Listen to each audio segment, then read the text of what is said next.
The last few lessons have been preparing us to use the quadratic formula and how we simplify once we plug numbers into the quadratic formula. So the quadratic formula starts if ax squared plus bx plus c equals 0. If we have a quadratic set equal to 0, then x equals the solutions to that equation are given by negative b plus or minus the square root of b squared minus 4ac all over 2a.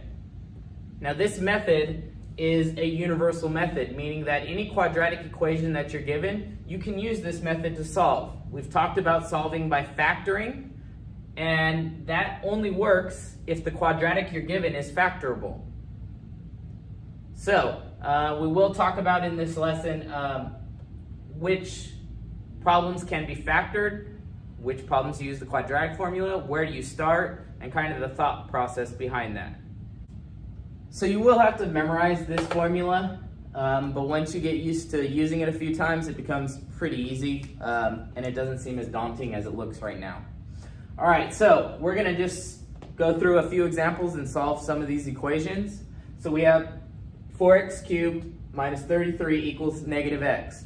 So the first thing you have to do is get it into this form. So we need all the terms on one side and we need a 0 on the other. So I'm going to start by adding x to the left side.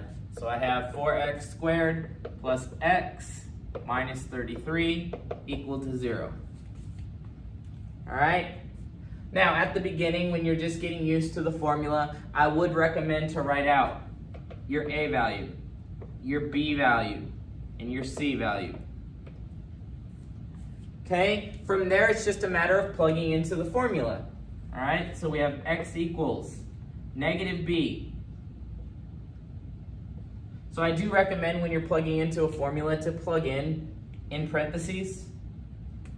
That's just a good habit to get into. So I have minus 1 plus or minus the square root of b squared, so 1 squared, minus 4 times a, which is 4, times c, which is negative 33, all over 2 times a, which is 2 times 4.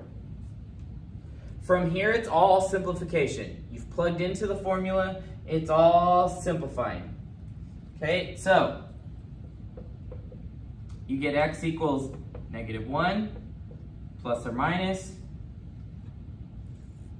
the square root of 1 squared is 1, 4 times 4 is 8, times negative 33 is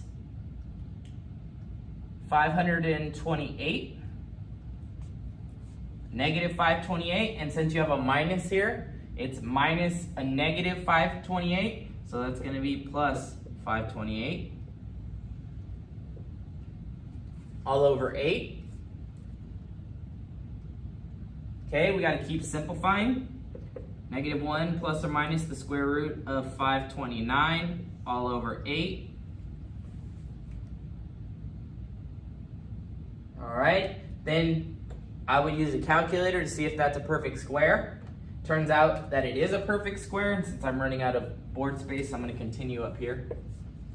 Okay, so I have x equals negative 1 plus or minus 23 all over 8. And now since we have all numbers that can be combined, I'm going to go ahead and combine those. So I'm going to split this into two different expressions, one being negative 1 plus 23 over 8, and negative 1 minus 23 over 8.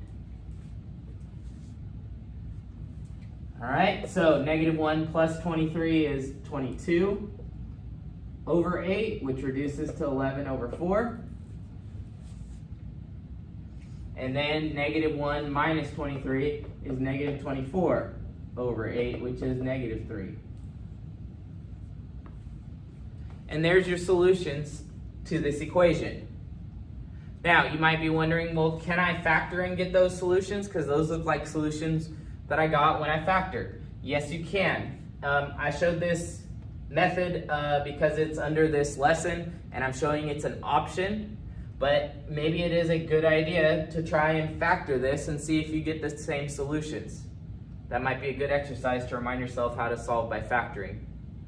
All right, so let's look at this problem here. So if we think, well, I like factoring. Factoring's a lot quicker. Let's see if we can factor this. If we try on this problem to factor, we'd have negative 18 and negative 10 in our factor puzzle. We'd be asking what two numbers multiply to negative 18 and add to negative 10? Well, there are none. So this is non-factorable. So what does that tell us then? Is this unsolvable? Are there no solutions? Well, no. It just tells us that we're going to have to use the quadratic formula as the means to which we solve this equation. All right, and you'll see the solutions. They're going to look different than the solutions we got in the previous problem. So we're going to have, let me use a different color here. Writing down our A, B, and C. Okay, and then just plugging those into the quadratic formula leaves us with this. We have minus negative 10, because it's minus b, plus or minus the square root of b squared, negative 10 squared, minus 4 times 1 times negative 18. All over 2 times a, which is 1. All right, so we've plugged into the quadratic formula. Now it's a matter of just simplifying. So we have 10 plus or minus the square root of 100. Then we have minus 4 times 1 times negative 18 is negative 72, but we have minus. A negative 72 would make this a plus 72. All over 2. All right, continuing to simplify, we have 10 plus or minus the square root of 172 over 2. All right, now 172 is sort of a big number, okay? You can either go in your calculator and find the largest square root factor of 172, or you can use the factor tree that we talked about in previous lessons. So this would be 2 and 86. 86 is 2 and 43. So we have a pair of 2's. 43 is prime, so that's going to stay underneath the square root. So that is 10 plus or minus 2 square root of 43 all over 2. Okay, I'm going to finish over here because I'm out of space. So, I need to see, is there a common factor up top? Yes, there's a common factor of 2. So I'm going to factor out a 2 from the top. And that leaves me with 5 plus or minus the square root of 43 over 2. And we see that the 2's cancel, and my solution is just 5 plus or minus the square root of 43. All right, so in this problem, we have something that looks like factored form, plus 17 equal to 5x. So we cannot use the zero product property, even though it looks like factored form. We've seen stuff like this, and normally we just set them equal to 0. But we don't have a 0 on this side, so we can't use that. So we're going to have to try and get it into this form and see what we can do from there. All right, so I'm going to have to FOIL to expand this. So I'm going to get 2x squared from multiplying x times 2x. X times negative 3 is minus 3x. 3 times 2x is plus 6x, and 3 times negative 3 is minus 9. I still have plus 17, and that is still equal to 5x. All right, now I need to combine like terms. So I have 2x squared plus 3x I can drop the parentheses and combine negative 9 plus 17. Okay, so that is positive 8. I still have that's equal to 5x. Now I need a 0 on one side. That's the beginning part of this conditional statement. So I need to subtract 5x from both sides. So I've had 2x squared minus 2x plus 8 equal to 0. Okay, now here's a little key with equations. Notice our numbers, there's 2x squared minus 2x plus 8. There is a GCF of 2 on the expression on the left. So before you start solving and trying to figure out any method to solve this, divide out a 2 on both sides. Okay, that makes our number smaller, which makes the process of solving slightly easier. Okay, so we end up with this equation here. Now, again, I'll try and factor. I'm looking for things that multiply to 4, two numbers that multiply to 4, and add to negative 1. Well, that's impossible. It's not factorable. So then what do I do next? I revert to the quadratic formula. All right, so A is 1, B is negative 1, C is 4. All right, so I'm going to have x is equal to minus b, so minus negative 1 plus or minus negative 1 squared minus 4 times 1 times c, which is 4, all over 2 times a. Again, I'm out of space, so I'm going to come up here. All right, I need to simplify this.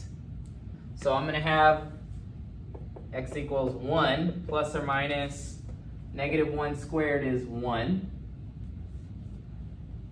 minus 16 all over 2. Simplifying some more, I'd have 1 plus or minus the square root of negative 15 over 2. To simplify that, I got to take out an I because of the negative underneath the square root. Square root of 15 can't be simplified anymore. There's no common factors up top, so this is as simplified as it gets. These are my solutions. So we call these solutions, these are complex solutions, solutions that involve I. So the directions have changed a bit, and we're finding the x-intercepts of the following. So I'm going to do 3 different equations, and we're going to see the x-intercepts of those. So we have f of x equals x squared minus 4x minus 5. All right, so we found x-intercepts before this year with absolute values. It's the same process, okay? We set y equal to 0 or f of x equal to 0 if it's in function notation. And then we have this quadratic equation. All right, now we have 2 methods. We've talked about how to solve by factoring and how to use the quadratic formula. Those are 2 separate methods that produce solutions to equations of this form. I'm going to recommend starting with trying to factor, and then if factoring doesn't work, then use the quadratic formula. But you are welcome to always use the quadratic formula. All right, so I'm going to try to factor. So A is 1 times C is negative 5. So 1 times negative 5 is negative 5. So I'm looking for numbers that multiply to negative 5 and add to negative 4. All right, well that's negative 5 and positive 1. Okay, so I use those 2 numbers to split the middle term.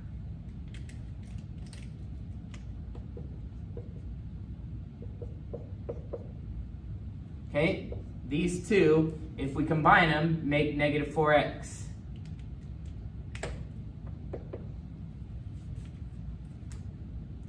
Okay, after we do that, we group.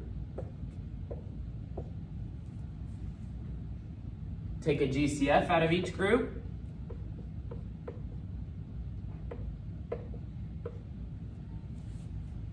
Now this is a common mistake I've seen people make already this year. Notice we already have in parentheses what's here in parentheses, and we know that those should match. So I should get x minus 5 in this parenthesis. Well, what do I have to factor out if that's already there? Well, we have to factor out a 1. The GCF is only 1.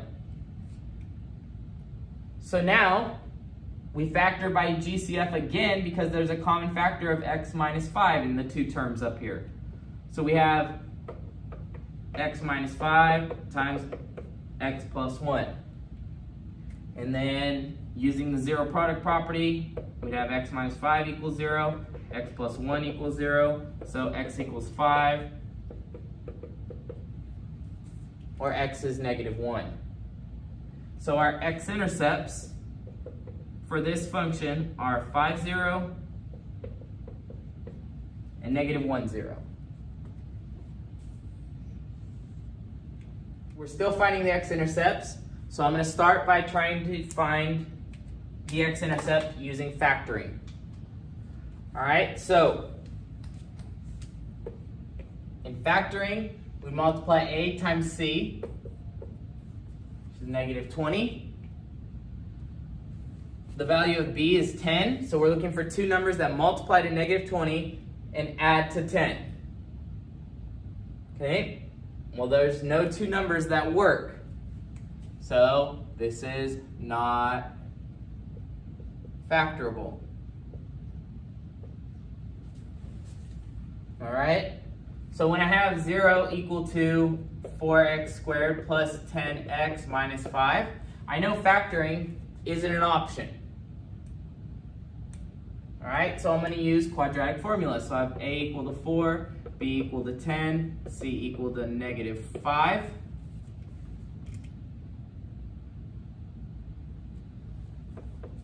So I'm using quadratic formula, so I'm going to have minus 10 plus or minus the square root of 10 squared minus 4 times a, which is 4, times c, which is negative 5. All over 2 times a, which is 4. All right, so that'll leave us with negative 10 plus or minus the square root of 100 plus, well, let's see why it's a plus. Hold on a second. We have minus 4 times 4 is 16. 16 times negative 5 is negative 80. So you had minus a negative 80, which will make it a plus. All over 8. All right, so we got to simplify. So we have negative 10 plus or minus the square root of 180 over 8. So I have to simplify the square root of 180. Again, I'm going to use the factor tree.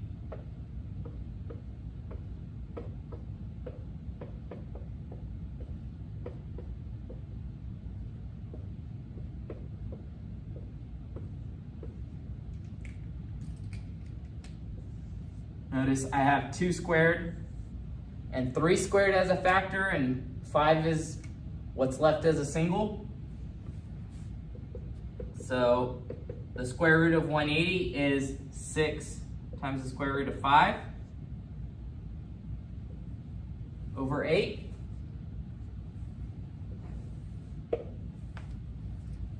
Out of room, so I'll finish on the right side there. All right, there's a common factor of 2 in the top.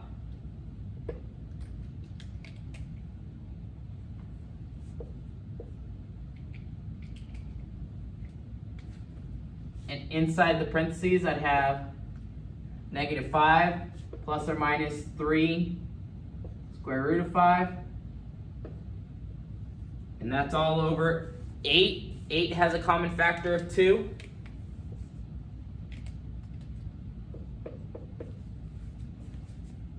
So those common factors will cancel out, and I'm left with negative 5 plus or minus 3 square root of 5 all over 4. That's my solutions. Now, my x-intercepts, what does that mean for my x-intercepts? Well, it means that there's 2 x-intercepts, okay? There's 2 because of the plus or minus. So I have negative 5 plus 3 square root 5 over 4, comma 0. That would be 1 point.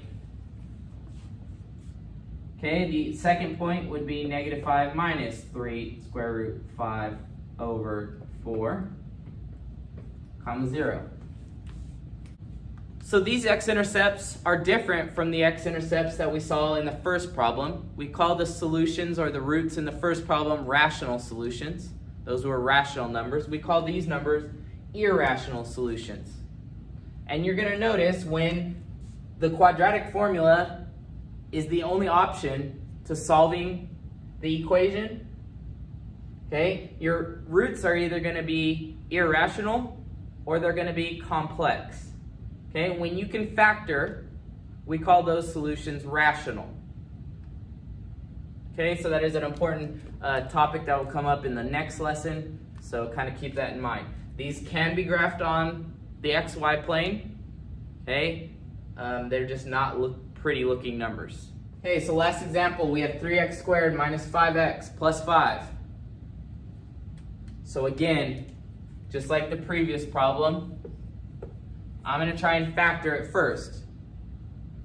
Okay, so I'll multiply a times c, that's 15. B is negative 5, so I'm looking for two numbers that multiply to 15 and add to negative 5. Okay, it doesn't work. It's not factorable.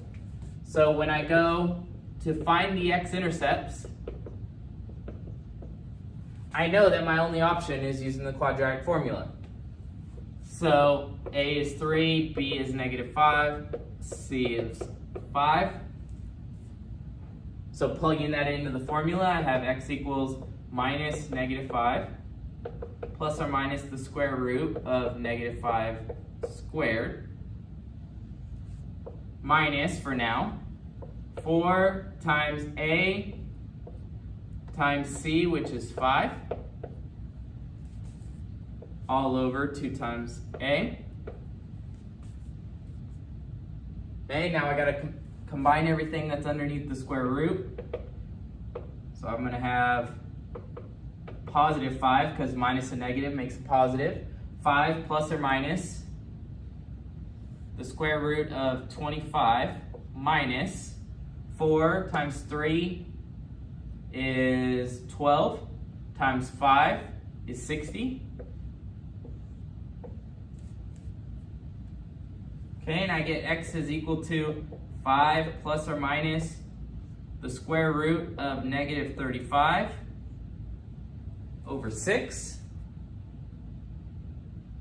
which that simplifies to be 5 plus or minus I square root 35 over 6. Now, the question asks for the x-intercepts. This is a complex number because of that I. So, can we put that on the xy plane? And the answer is no. This will not show up on the xy plane. So what does that mean as far as our x-intercepts? Well, this tells us that there are no x-intercepts. Okay? And this is because we can say, since the solutions are complex. Okay, so we can always solve a quadratic equation and get solutions. Sometimes the solutions are rational, sometimes irrational, sometimes they are complex, as in this case. But when we're looking at x-intercepts, x-intercepts don't go on the complex numbers do not go anywhere on the xy plane. Therefore, there's no x-intercepts with this type of solution. All right, I hope this video helps, and let me know if you have any questions. Talk to you soon.